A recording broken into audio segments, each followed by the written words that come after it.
हमरे विरह का शीर्षक बा चक्र गरुड़ सतभामा घमंड।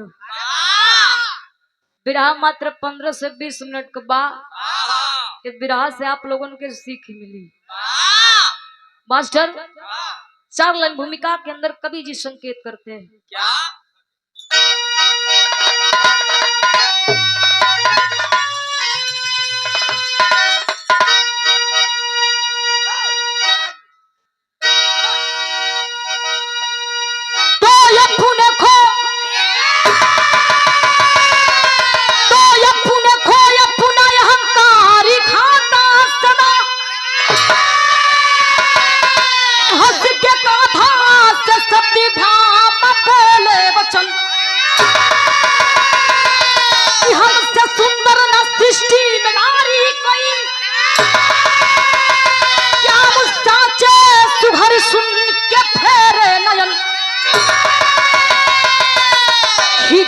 कबीर थी गरुड़ करके छाती दुला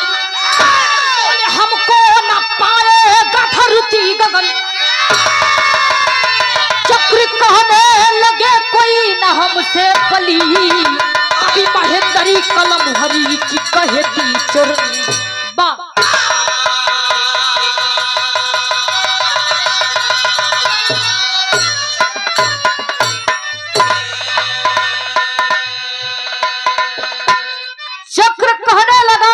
हमसे बली कभी महेंद्र कलम हरि की गहती चरण। विरह पर गौर करिए लोग बाबू, यही जैसे एक लाइन का कव्वाली का अंदाज हो।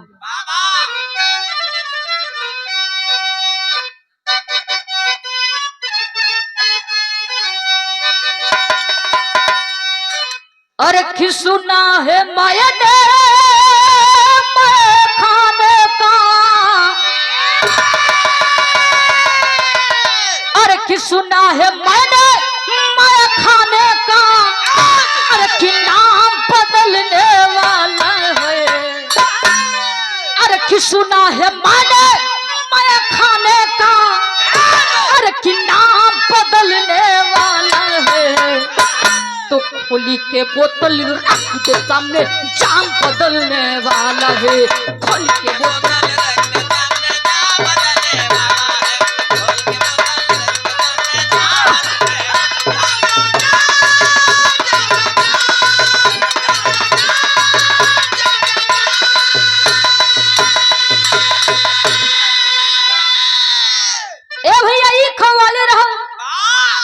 लेकिन कवि जी विरह के अंदर बड़ा सुंदर भाव लिखा तणो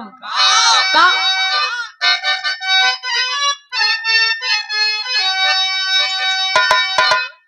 और किस समय से पहले भाग्य से ज्यादा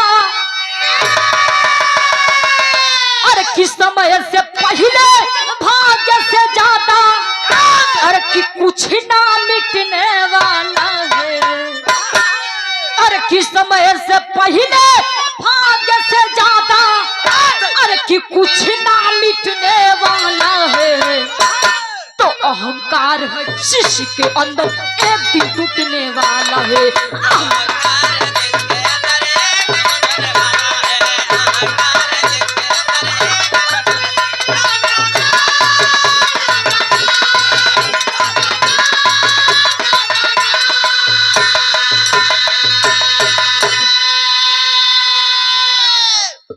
और आदरणीय सम्मानित हमारे पहले भाग्य से ज्यादा कुछ ना मिटने वाला है। अहंकार है जिसके अंदर एक दिन टूटने वाला है। देखा भैया अहंकार मय घमंड जेकर अंदर हो गई ओकर घमंड चकना चूर चूर हो गई बा। जहां मैं तहां मैं नहीं केहू को घमंड भैया न रहल हो और न रही। यही जैसे हमरे कहानी का शुरुआत हो गई नजम का भाव लगत है।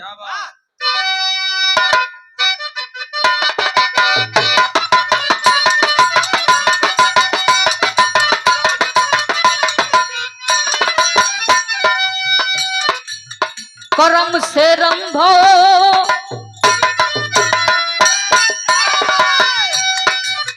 करम से रंभो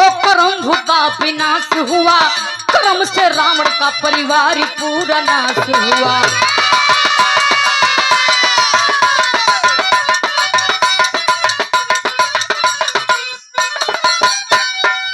समय से कंस को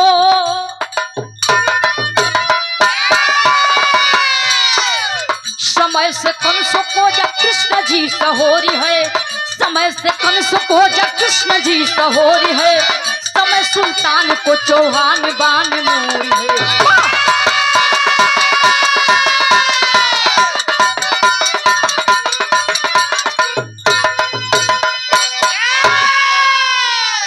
अच्छा भैया तनी बात के समझ ला। देखा बिरहा गावल बड़ी बात नहीं होला, बिरहा का मेन पॉइंट है कहानी। जे कहानी से बढ़िया से भैया लोग समझ ले लो उहे बिरहा। द्वारकाधीश भगवान श्री कृष्ण कन्हैया जी के दूठे मेहरारू रहली। हो दूगो जैसे महेंद्र का दूगो। कैसा न चंभित हो बतावा। ए उम्र में भैया दू ठे बियाह के यही से तो बाहर झर गल बेचारा का। एक ठे गाजीपुर कहीं, आठ मिर्जापुर को। लेकिन जो मिर्जापुर कहीं भैया तनी कलाकार है, गाँव में तेज तड़क है। छेड़नी की। लेकिन जो नहीं गाजीपुर वाली मुल्की नहीं भैया, ड्रम लिया के रख ले है लक्का वाला। अभी देखलो भैया ते डरा गया कि मेहरुआ हमर नीला ड्रम काहे खातिर लेके आई नहीं। लगला भागे। अब भैया अपना मेहरारू से सवाल करत हो कि काय हमार धनिया ये तू नीला ड्रम काहे खातिर लिया के धइले बाड़ू। मेहरारू कथे किया जत बहु रहे नहीं था ई ड्रम लेके आले गेहूं भरे खातिर ना। लेकिन के शंका रहा कि कौनो ठीक ना हम के काट के भर दे। ये घरी अपन घर छोड़ ले हम चाचा, ये अपन जाके ससुरारी में ठीक है। इनकर हालत हो गए। लेकिन गैर छोड़ा बिरहा पर गौर करा लोगन। भगवान श्री कृष्ण कन्हैया जी के दूठे मेहरारू रहली। पहिल की पत्नी का नाम बतावल गई सतभामा, और दूसर की पत्नी का नाम बतावल गई रुक्मिणी। समय बीतत बा, धीरे धीरे धीरे धीरे कुछ दिन बीतल। एक दिन का बात रहल भैया, सतभामा जी के अपने सुघराई पर घमंड उनके रहना गई। सतभामा जी गईली भगवान श्री कृष्ण कन्हैया जी के पास सिंहासन पर बैठल रहल। जाके कहती कि हे स्वामी, अच्छा हमसे ई बतावा कि का हमसे सुंदर ए धरती पर केहू नारी बा। कितना गहरा के बोलत हो, ई नारी है पानी वाला नारी का नहीं के बात करो, स्त्री वाला नारी का बात करत है। सतभामा जी खाली कि हे स्वामी, का हमसे सुंदर सुशील ये धरती पर केहू नारी बा। हमके तना लगत। जब इतनी बतिया भगवान श्री कृष्ण कन्हैया जी सुनला, मने मने लगला मुस्कियाए, सोचे विचारे लगला, कहे लगला कि ओए होए होए होए। देखला इनके अपने सुघराई पर घमंड हो गए। हमार मेहरारू। लेकिन उन्हीं के ना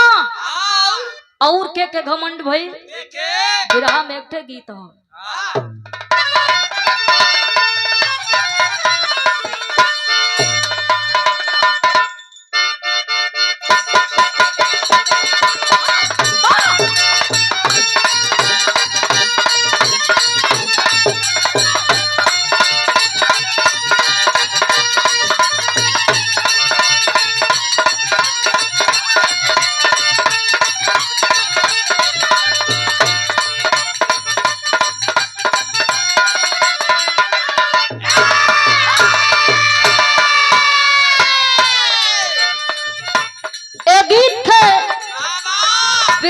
सम्राट कलाकार,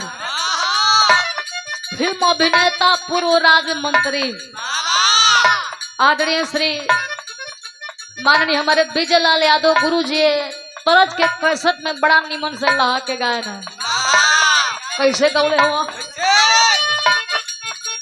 अरे की बाटा बाटा गोरी पटले हजार पैबू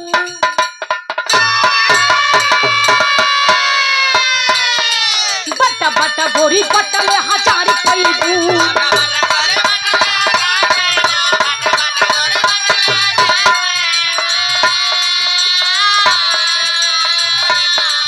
बाटा बाटा गोरी पटले हजार पैबू नाही बटबू तकाए कर चार गलबू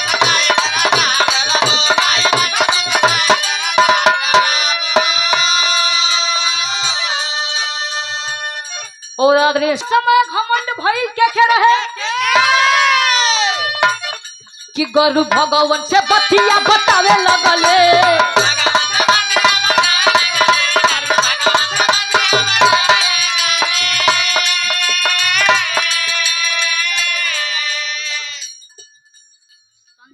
गुरु भगवान से बतिया बतावे लगले आपे पलावा पछतिया भुलावे लगले आपे पलावा पछतिया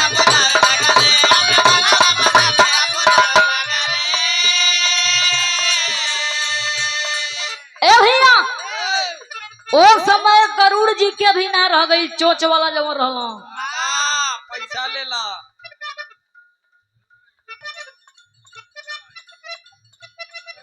बात दे दा के बड़ा समय भैया ओ समय गरुड़ जी के भी ना रह गई वो गइल भगवान श्री कृष्ण कन्हैया जी के पास आ जाके कहला कि प्रभु अच्छा हमसे ये बतावा कि हमसे तेज चलवैया ये धरती पर क्यों बा हमके तो ना लगत बा कि धरती पर केहू चलवैया हमारा से तेज हुई ए भैया जब इतनी बतिया भगवान श्री कृष्ण कन्हैया जी सुनला जब इतनी बतिया भगवान श्री कृष्ण कन्हैया जी सुनल लगला मने मने विचार कर कहे लगला कि अभी तो एक जाने के घमंड भइल लेकिन नहु के घमंड हो गए और एक जनी औरी रह गइला उ रहे के कि कहले कन्हैया से चक्र गुणवान हो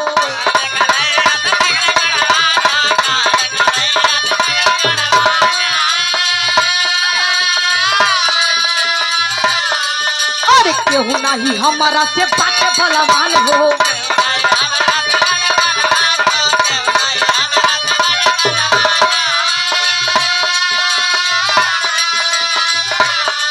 समझी न हो गया समझावे लगले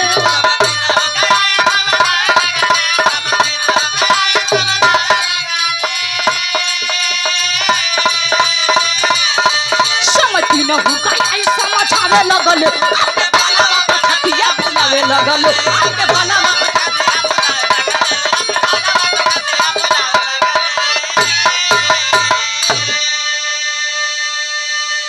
एक यानी के घमंड भय रहे सतभामा जी के अपने सुघराई पर गरुड़ जी के अपने चलाई पर एक जानी औरी रह गला चक्र सुदर्शन जी उनहु के रहना गई हो गई भगवान श्री कृष्ण कन्हैया जी के पास जाके कहत हो कि हे प्रभु अच्छा ही बताओ जहाँ मारे काटे का काम रहला तो आप हमरा के भेजिला तो अच्छा ही बताई कि हमरा से बलवान हमरा से वीर हमरा से योद्धा काय धरती पर क्यों बा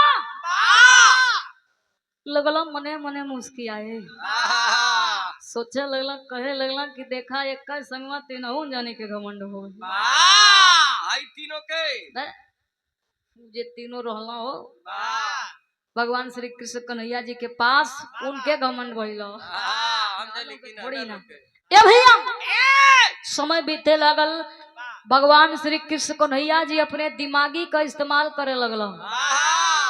अपने दिमाग का इस्तेमाल करे लगला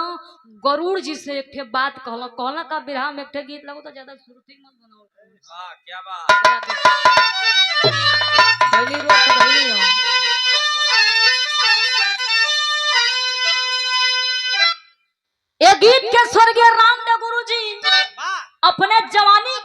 गावत रहे आहा अब गाय के चल गए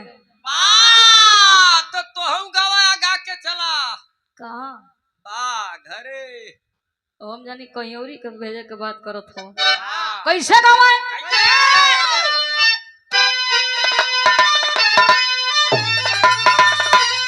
अरे की कवने कोरोना अरे हो की कवने करनवा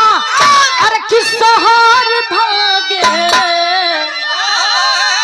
अरे हो की कवने करनवा अरे की सहार भागे तपिया पपिया क बोलिया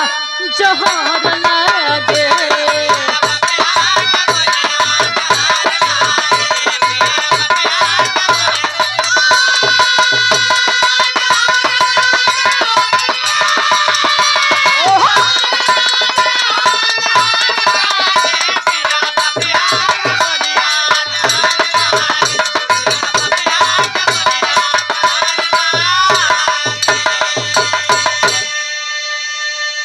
लेकिन भगवान श्री कृष्ण कन्हैया जी गरुड़ जी से का कहलो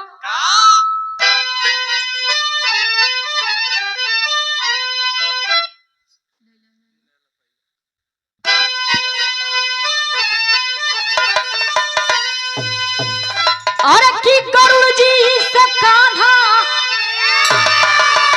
अरे हो की गरुड़ जी से कान्हा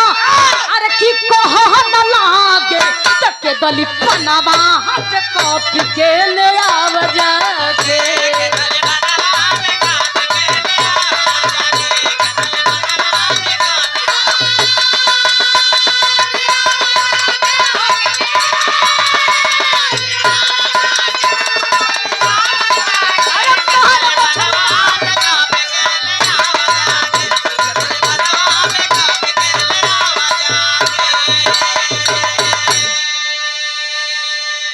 भगवान श्री कृष्ण कन्हैया जी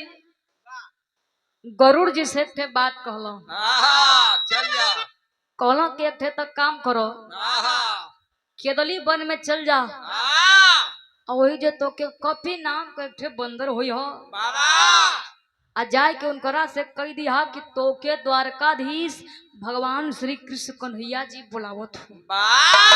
ए बाबू गरुड़ जो है केदली वन में गइलो पहुंच गइलो भैया तो जाके कहत का हुआ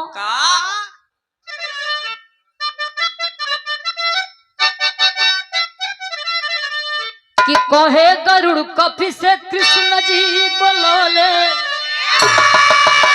अरे अइले ना हनुमान इना कारी बात के कइले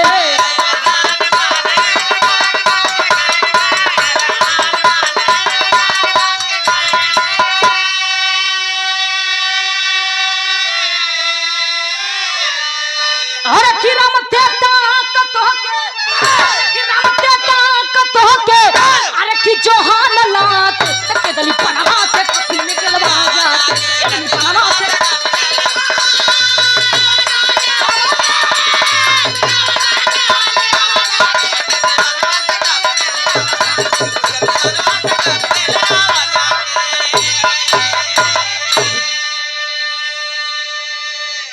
ए भैया गरुड़ जी जाए के तो चल गइलो अब लगलो वही बने में घूमे लगलो भटक भैया काहे से कि वही बने में जितनी मय पेड़ रहे वही पेड़े पर भैया बानर बैठल रहल पोछ लटकाए अब उनकर दिमाग काम करत ना है कि इनमें से असली कॉफी हो अब केकरा से पूछी उनकर दिमाग कुछ समझ में नहीं खे आवत फिर भैया हिम्मत बनलो कहलो कि जाके पूछब तो केहू तो बताई ए भैया जाए के तो चल गइलो गरुड़ जी जाके सवाल करत हुआ बंदर से कि कहो अच्छा ही बतावा एमा कॉफी नाम का केहू बानर बा ए भैया उस बतावत ना हुआ जा लगला उनके चिढ़ाव का कहा तू लगत है कि कहीं आवाज वाज फंस गई मार खोई खा करत फूल ए भैया अब जितनी मैं बानर रहना कुछ बतावत ना हवा खाली फूई पाए क के उनकर मैं मथवा के चाट भलन वाह लेकिन आहा फिर वहां से चल गई वाह लेकिन उनकर नजर एक ठे कोना में बैठल हल नजर गई बा बाबा बूढ़ सा बंदर बैठल हल कहला कि जाके पूछे लगत हो कि उहे ना न हुआ वाह पैसा ले लो दा तब पारी तवाई पहला आशीर्वाद अपन माता जी की ओर से आइल हो कहत रहे कि हमरा के दे दो अरे वाह लेकिन खैर छोड़ा बात पर गौर करे लग बाबू आहा गरुड़ जी को नजर वही एक ठे कोना में बैठल हल बूढ़ सा बंदर आहा वही जो उनकर नजर पड़ल हो अरे वाह जाके पूछत हो कहत हो कि ए ए बुड्ढे देखा तोरे कोनी बड़ा हम इज्जत से आइल है वाह सम्मान से आइल तरह से मान सम्मान से सवाल करब आ वो सवाल को हमके जवाब चाहिए बाबा तू पोई पाए कहला ताई देखा तो हमार बड़का छोच वाह कहला के रे मालिक बतईबा झूठिया का चोच खोज कैले बड़ा बिना मतलब कहला कि अच्छा ही बतावा कि तू ही कॉपी हुआ कहला कि बस अब तू तो आई गल हुआ हम ही तो कॉपी है बतावा का बात बा कहला कि जब तू ही कॉपी हुआ तो चला तो के द्वारकाधीश भगवान श्री कृष्ण कन्हैया जी तो के बुलावत हुआ जब इतनी बतिया वीर बजरंग बली जी सुनल कहला कि कृष्ण कन्हैया ये मनैया कन्हैया के ना जाने तू कहाँ कहूँगा के हो आ तू कहाँ से आइल हो कुछ समझ में नहीं खे आवत है देखा पतली गली पकड़ा निकल ला जहाँ से आइल हो भैया सोच में पड़ गए लगला सोचे बेचारे कि अरे हाय द्वारकाधीश भगवान श्री कृष्ण कन्हैया के नहीं जानत हूँ इतना बड़ राजा भगवान के ना जानत हूँ ए बाबू फिर से चल गिलन गरुड़ जी भगवान श्री कृष्ण कन्हैया जी के पास जाके हथवा के जोड़ के कहत हो कि हे प्रभु बड़ा कोशिश कैली हो बड़ा प्रयास कैली हो लेकिन वो डायरेक्टर कहत हो कि मनैया कन्हैया के ना जानी कहाँ कहूँ के हो भगवान जी कहला कि खाली औरी जाय के कह दिया कि तोके अयोध्या का राजा पुरुषोत्तम भगवान श्री राम जी तोके बुलावत हो ए बाबू गरुड़ जी गइलन जाके कहता ना कि सुना ई देखा दूसर की हाली हो गयो चला तो के आऊ अयोध्या का राजा पुरुषोत्तम भगवान श्री राम जी तो के बुलावत है जब इतनी बतिया भैया वीर बजरंग बली जी सुनल कहला कि आए है हमार प्रभु हमरा के बुलावत हो तो हम जरूर जाई काहे ना जाई गरुड़ जी कहला कि जाइबा तो ठीक है देखा तोहार पुरनिया का शरीर हो गए आवाज हमारे कान्ही पर बैठा तोहरा के छने भर में ले जा के छोड़ दे वीर बजरंग बली जी कथवा क्या कहला कि खबरदार अगर एको शब्द करे आगे बोलला तो ये हमार भले शरीर ए चाम हमार चुचू की गई शरीर को लेकिन अभी अंदर से हड्डी मजबूत हो उतना हमरा के कमजोर मत समझा तू चला हम आवत नहीं कहला कि ये मालिक तोरे सेफ्टी खातिर कहली कहला कि जा हम आवत थी ये तना में भैया गरुड़ जी का तनी सा अखियां झपा की गई अब तो वीर बजरंग बली जी वहां से अंतर ध्यान हो गए जाके रुकला कहाँ बिराह में टेरिक भाव लगत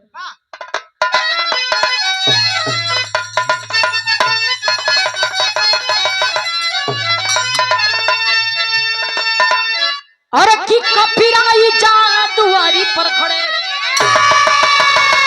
अरे भैया कपिराई जा दुआरी पर खड़े तमिल है रामचंद्र जी संग में सीता माई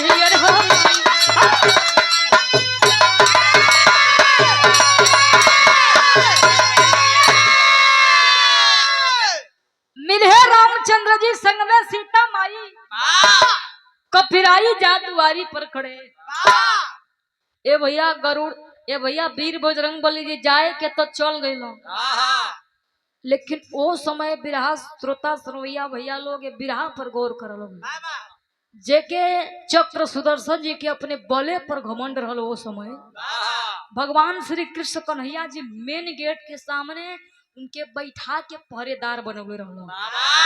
कहले रहल कि जबले हम कहब ना तबले केहू अंदर जाए के ना चाहिए जाए के ना चाहिए। अब भैया वीर बजरंग बली जी अपन गदा ले के मार ऐसे ऐसे ऊंचे जात हुआ आ तले चक्र सुदर्शन जी कथो किया खबरदार अगर एक कदम आगे बढ़ जाता वीर बजरंग बली जी कथो के ई कैसन खबरदार करत रहो एको कदम आगे मत बढ़ो ये बिना मतलब का बकर बकर कइले बढ़ो ये हमरे प्रभु का आदेश है तू केतनो ई बोलबा केतनो है ना कदरेर के मर जइबा लेकिन ई भक्त रुक न सकत कहला कि देखा जाइबा तो हमसे सामना करे के होई कहला कि देखा मान जा इज्जत से समझावत है नहीं तो हमार देखत हुआ गादा ना मारे वही गादा से अब 1 मिनट में आधा हो जाएगा कहला कि केतनो तू वही गादा आधा करो अंदर तो तोरा के नहीं आ जाए ए भैया ना मनलो अतले दोनों जानी में लड़ाई होखे लागल आ जब लड़ाई भैया जम के दोनों ओर से होत आ जब ना मनलो वीर बजरंग बली जी का काम कइला कि चक्र सुदर्शन जी के अपने मुंहवा में दबा लेला आ दबा के उनहु के संगम ले गई। जब देखलो भैया वही समय जाते के समय वीर बजरंग बली जी के साक्षात भगवान श्री राम जी नजर आवत रहल अब बगलिए में सत्यभामा जी बैठे रहली उनकर पत्नी उनके भगवान श्री कृष्ण जी नजर आवत रहल भगवान श्री कृष्ण जी सुनल कहला कि कपी तुम आ गए इतना जल्दी ए भैया कुछ बोला तो ना हो कहे से कि भगवान वीर बजरंग बली जी चक्र सुदर्शन जी के अपना मुँह में दबाए है हाँ तोले भैया का काम कैला कि अपन मुहवा खोल के ऐसे देखा तोले चक्र सुदर्शन जी भूया गिर गए चक्र सुदर्शन जी लगने सोचे बिचारे मान गई नम कहे लगलन कि हमहू से वीर बलवान योद्धा ये धरती पर के पैदा हो उनकर घमंड भैया वही जो चकनाचूर हो गई लेकिन वीर बजरंग बली जी का नजर सत्यभामा जी की ओर गई हथवा के जोड़ के कहला कि ये प्रभु कुल तो बढ़िया बा कुल तो ठीक बा लेकिन हुआ आपके बगलिया में कौन दासी बैठल हमार सीता मैया कहाँ है जब इतनी बतिया सत्यभामा जी सुनली बाबू शर्म के मारे उनकर मूड़ी नीचे हो गई लगली सोचे बेचारा कहे लगली कि हमसे सुंदर सीता जी रहली वही हो तब है ना कहता रहो उन्हों का घमंड वही जान चूर हो गई चखना चूर चूर हो गई बच गई ना गरुड़ जी बड़का चोच वाला वही बने में भैया भटकत हवा तब वो समय भइल कहा बिरहा में आल्हा का भाव लगत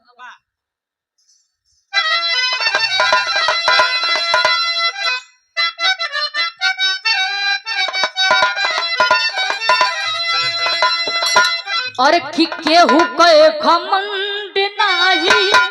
रहल दुनिया में बाबू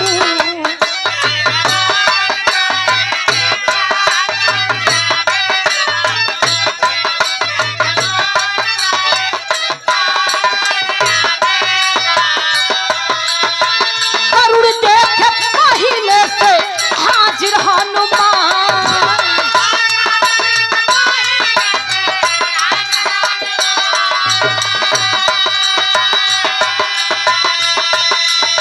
सत्यभामा के दासी हो कमले बाजरंगी बा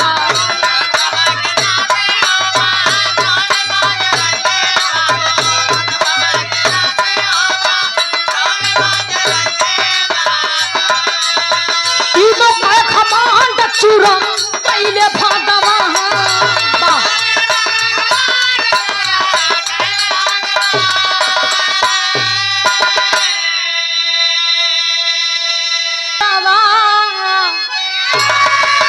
अरे तो अपने करानी से दुनिया ला जाले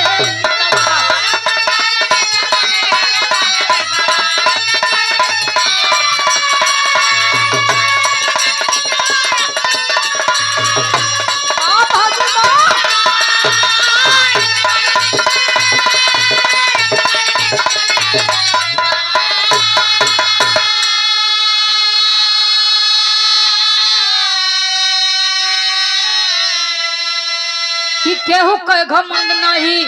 रहल संसार में हर की मनवा लगाला पंचो राम करतार में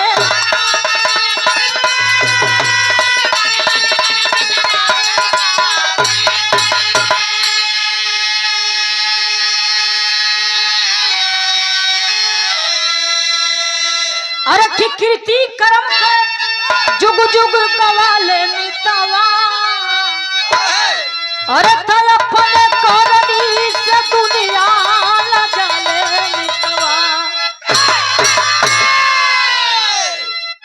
तिनहुन जानी का भैया घमंड चकना चूर हो गए बाबा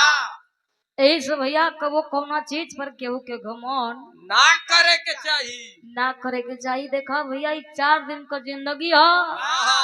हंस खेल के निमन से बिता लो। वाह, एक न एक दिन भैया जे तनी लोग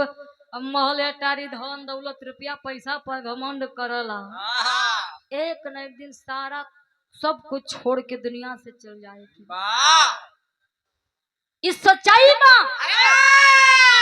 कि जे धरती पर आइल बा कोरा के एक न एक दिन जरूर जाए क्यों। वाह,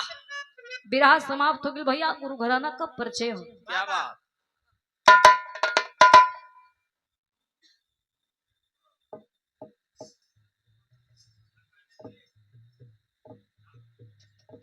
जद्दू लौटन की लहरे फुलवारी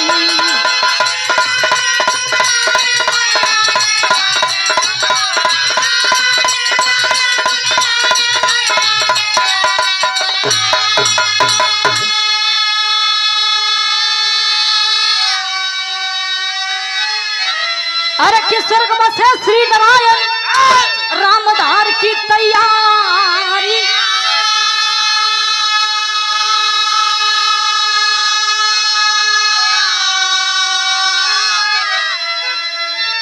अरे कि कफिराई जा दुआरी पर खड़े भैया कफिराई जा